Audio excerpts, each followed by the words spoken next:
Okay, so what I want to do here before we start with some other videos for this week is talk about the process that we have to go through for actually finally creating a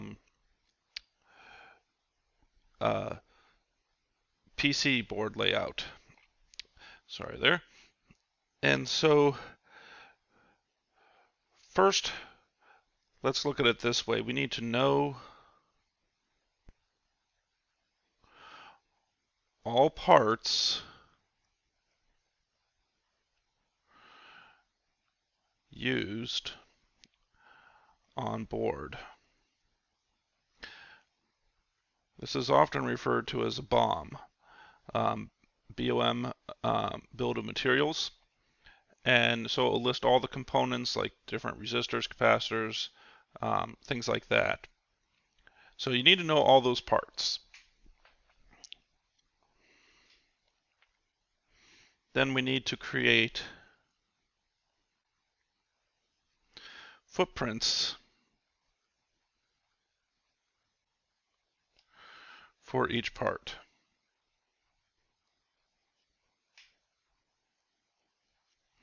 And part of creating those footprints is we need to create the appropriate pad stacks.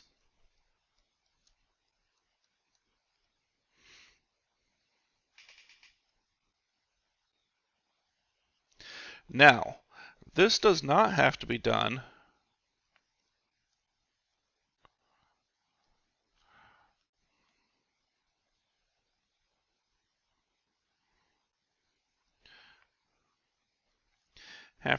every time.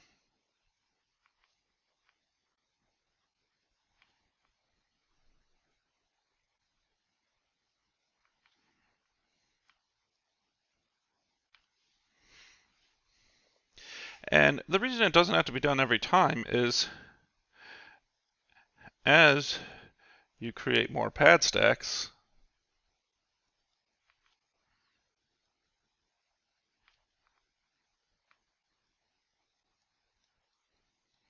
and footprints,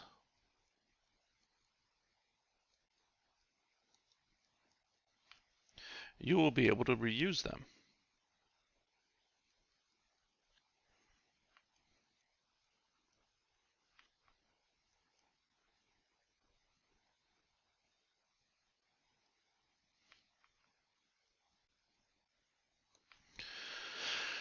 So I won't have to constantly be creating new footprints because I'll be able to reuse the footprints that I have.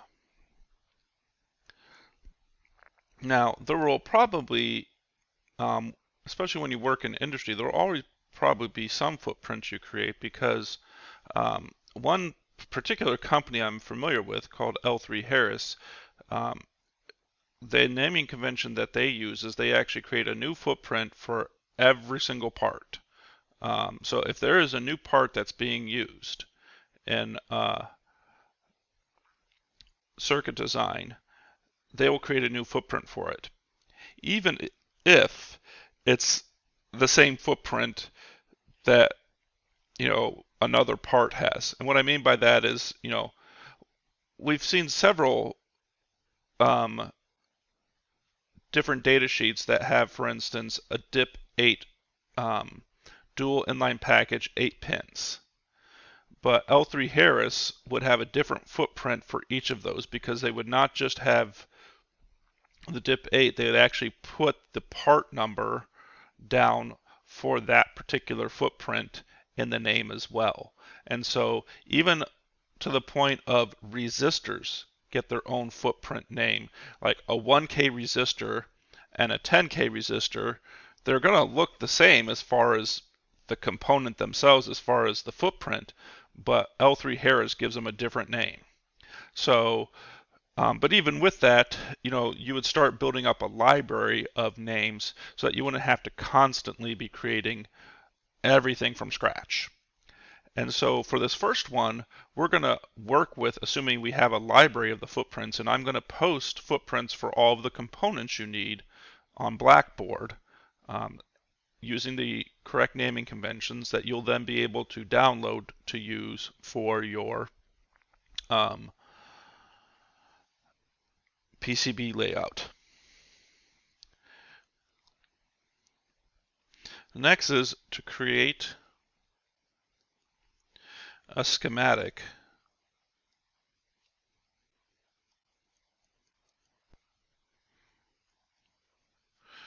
for the circuit diagram.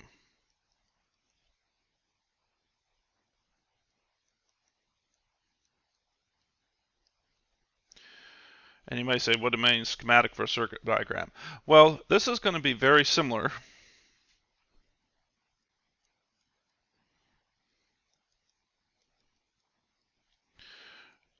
to what we did simulating.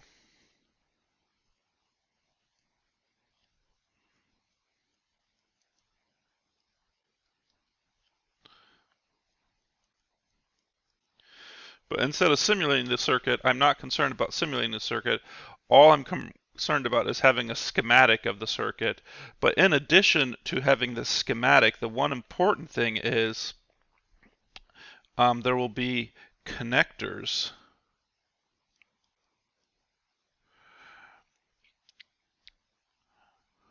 instead of power supplies,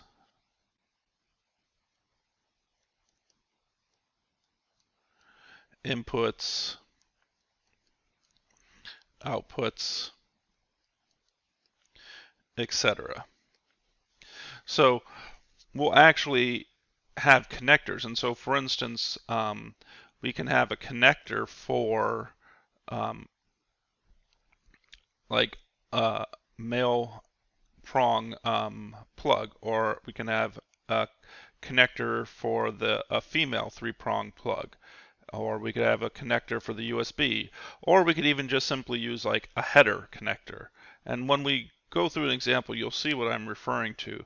But we have to think about, we're not simulating it, so if we're not simulating it, we actually have to figure out, well, how is power and everything else going to be connected into this? Now for advanced boards, the connectors, the power connectors, like if you think for like, if you've ever used a computer, for instance, or you've ever built a computer, I should say.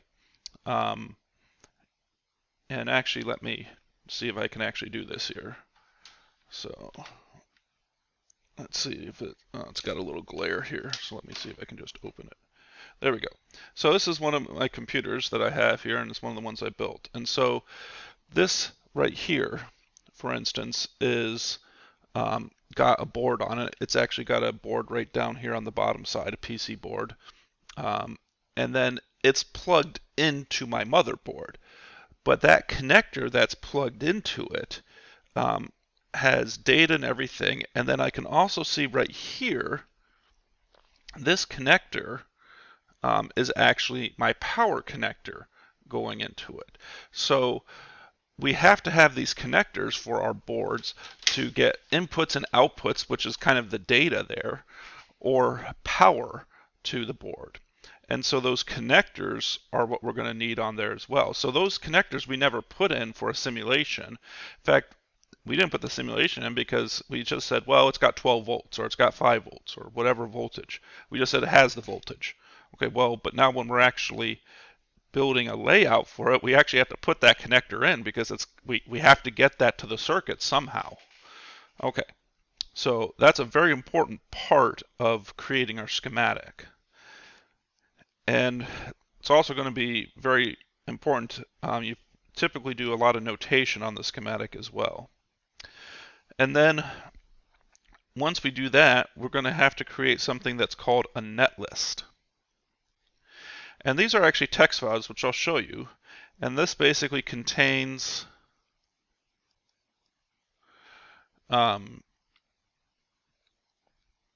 information on footprints,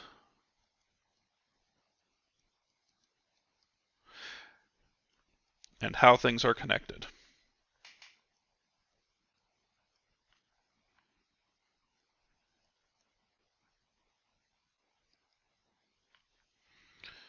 Then the next thing we're going to do here is we're going to have to create an actual PC board.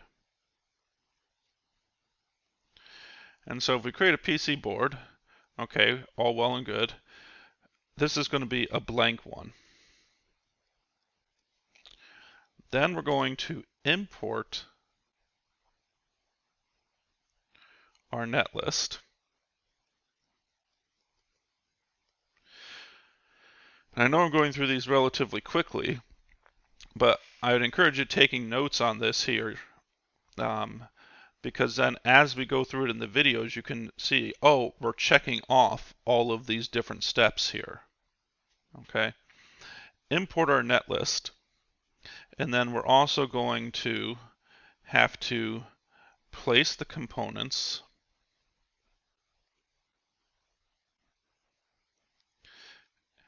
and clean up the rat's nest.